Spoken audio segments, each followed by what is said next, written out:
Bakit nga ba may mga babaeng ayaw o takot na ipagkatiwala ang kanilang mga social media account sa kanilang boyfriend? So for today's vlog, yan po yung ating tatalakayin. Pero bago yan, nakikita ko, hindi pa kita subscribers, mag-subscribe ka na po muna. Maraming salamat. God bless po. So may nagtanong sa akin, sabi niya, hello po ma'am, please pakigawa po ng video. Tago niyo na lang po ang identity ko.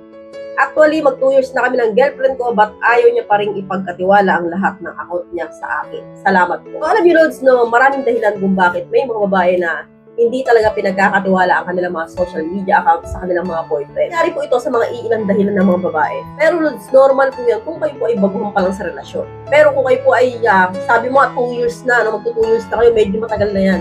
At hindi pa rin niya pinagkakatiwala sa'yo ang mga social media account niya, is there something wrong na kailangan mong malaman. So, ibig sabihin, Lods, posibleng yung babae po na yan sa'yo ay hindi pa ganun kalalim ang pagmamahal niya sa'yo.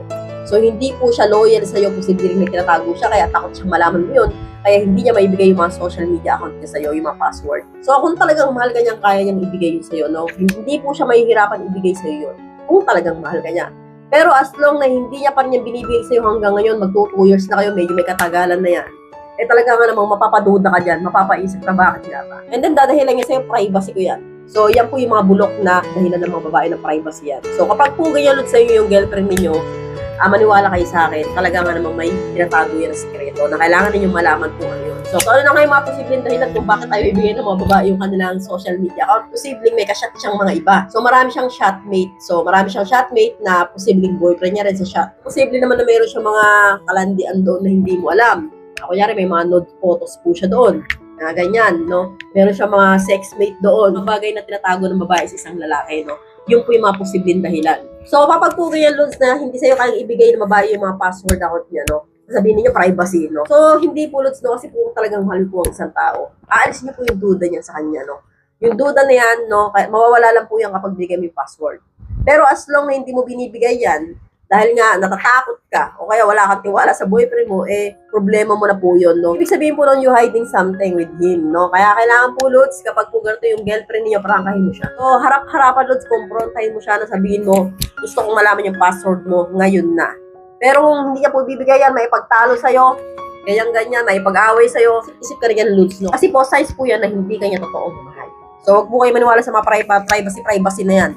Kapag mahal ka talaga ng isang tao, bakit siya matatakot na ibibigay sa'yo yan, di ba? Kung wala naman talagang tinatago. So, ibig sabihin, meron tinatago. Kaya ayaw niya sa'yo ibigay, ayaw niya sa'yo pagkatiwala. So, hamunin mo siya, Lods, na magpalitan kayo ng social media account. Yung alamin mo yung password niya, and then bibigay mo yung password mo. Pero kapag hindi niya po yung nagawa, mag-isip ka dyan, no? So, mag-isip ka niya na baka posibleng niloloko ka niya. Baka mayroon po yung pangalawang boyfriend, pangatlo, meron yung mga shotmate na mga foreigner, mga ganyan. So, yun po yung mga posibleng dahilan kung bakit may mga babae talagang ayaw ibigay yung kanilang mga social media account sa kanilang partner. Ibig sabihin, Lods, kung ganyan po ang girlfriend mo sa'yo ngayon, hindi po siya loyal sa'yo, no? Kailangan nyo pong alamin kung ano po yun. So, hamunin mo siya, Lods, ng hiwalayan kung sakaling talagang hindi niya kayang ibigay sa'yo yan, no? Kasi po, kung talagang mahal ka niya, ibibigay sa'yo, mapipilitan yan, no? Kasi po, ayaw niya po may paghiwalay sa'yo. Pero kung pumayag siya na sabi niya, sige, okay na, maghiwalay tayo, maghiwalay, basta hindi sa'yo ibigay yung password ko, eh, di kayo maghiwalay ka, gano'n na po yun, di ba? Hindi ka humihinga sa ilong niya. So, kaya mo mabuhay nang wala siya. So, hanggang dito na lang po tayo, mga Lods. I hope you learned something in this video. More videos to come. So, stay connected and see you again to my next video. God bless. Bye-bye!